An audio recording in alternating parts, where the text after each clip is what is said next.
abandoned. He always wondered how deep the Queen's pond was. From where he stood, just outside the metal bars built around the monument, the pond looked 10 feet deep.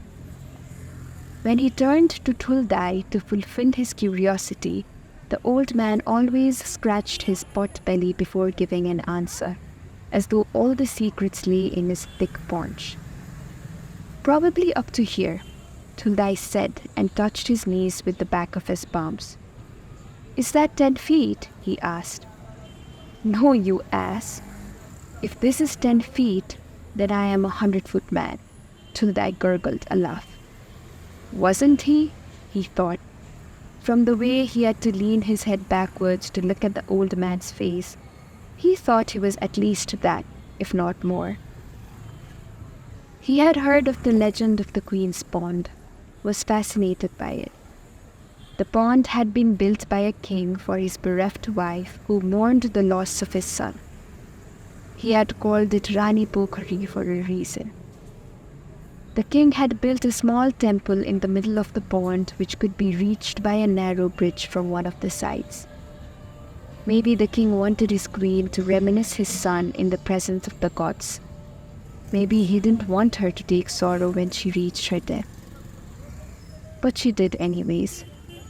The queen had drowned herself in the pond, taking with her all the bereft women from in and around the city, mourning various losses.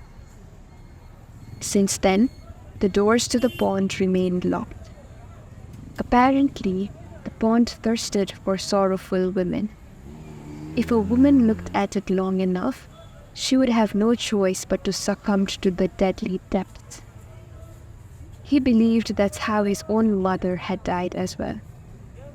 "Kanchal," Tuldai calls, and he deserts his pot in front of the Queen's pond to approach the tea stall beneath the flyover bridge. "Take this to the hospital," the old man says, and hands over the tea carrier to him.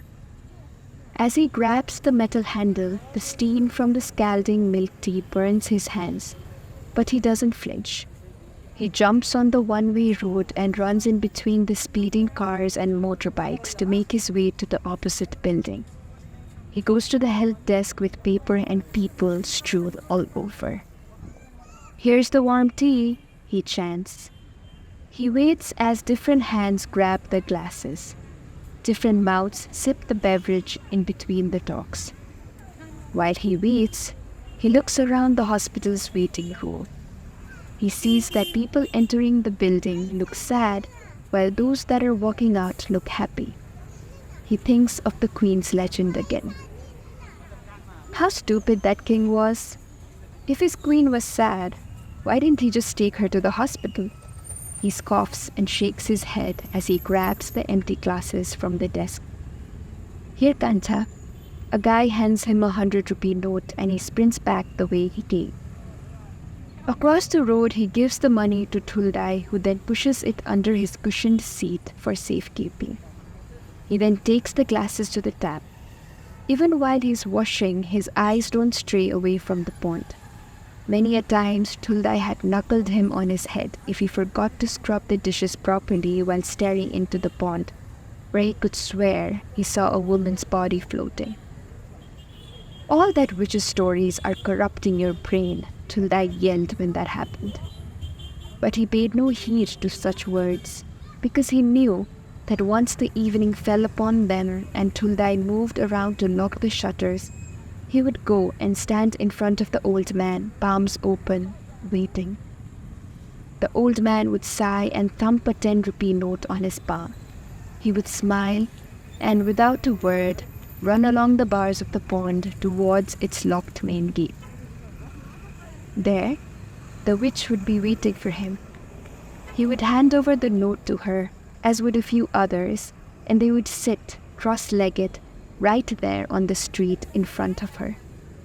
Behind her, the Queen's pond would glow from the street lights reflected on the pond's murky waters, and for a moment the witch would look ethereal. Every dusk, he listened to the witch's story about the late kings and queens that lived in the city, and every night he took the monarchs to bed with him, where they held him close as he slept, blissfully under the twinkling stars.